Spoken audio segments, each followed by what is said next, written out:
பள்ளி வாகனங்களை இயக்குவதற்கான புதிய வழிகாட்டு நெறிமுறைகளை பள்ளிக்கல்வித்துறை வெளியிட்டுள்ளது.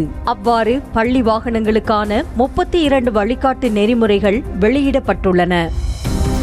அதன்படி பள்ளி வாகனங்களில் இனி ஒரு பெண் உதவியாளர் கட்டாயம் இருக்க வேண்டும். 10 ஆண்டுகள் அனுபவம் உள்ள கனரக வாகன ஓட்டுநர்களை மட்டுமே நியமிக்க வேண்டும். ஓட்டுநர் மற்றும் உதவியாளர் மீது குற்ற நடவடிக்கை இல்லை என்பதை பள்ளி நிர்வாகங்கள் சரிபார்க்க வேண்டும். வாகன ஓட்டுநர் உதவியாளர் மது அருந்தியுள்ளார்களா என்பதை தினமும் பரிசோதித்த பின்னரே பள்ளி வாகனத்தை இயக்க அனுமதிக்க வேண்டும். போக்சோ சட்ட விதிகள் பற்றி ஓட்டுநர் மற்றும் உதவியாளர் தெளிவாக விளக்கப்பட வேண்டும். பள்ளி வாகனங்களில் GPS மற்றும் கண்காணிப்பு கேமரா கட்டாயம் பொருத்தப்பட வேண்டும். அது மட்டுமன்றி CCTV கேமராவில் சேகரிக்கப்படும் காட்சிகளை 6 மாதத்திற்கு ஒருமுறை போலீசாரின் ஆய்வுக்கு ஒப்படைக்க வேண்டும் என உத்தரவிடப்பட்டுள்ளது.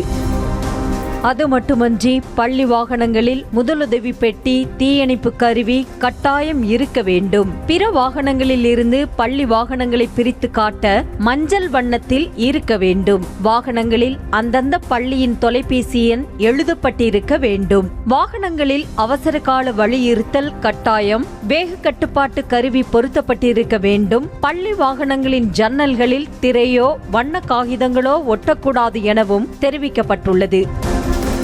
மேலும் பள்ளி வாகனங்களில் பயணிக்கும் மாணவர்களிடம் வாரந்தோறும் கூட்டம் நடத்தி பாலியல் தொந்தரவு, வாகனம் அதிவேகமாக இயக்கப்படுவது, ஓட்டுநரின் நடத்தை போன்றவற்றை கேட்டறிந்து தக்க நடவடிக்கை எடுக்க வேண்டும் எனவும் உத்தரவிடப்பட்டுள்ளது.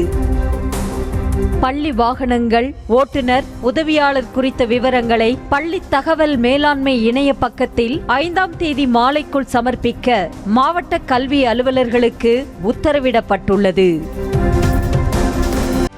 செய்திகளை உடனுக்குடனும் துல்லியமாகவும் தெரிந்து கொள்ள சப்ஸ்கிரைப் பண்ணுங்க.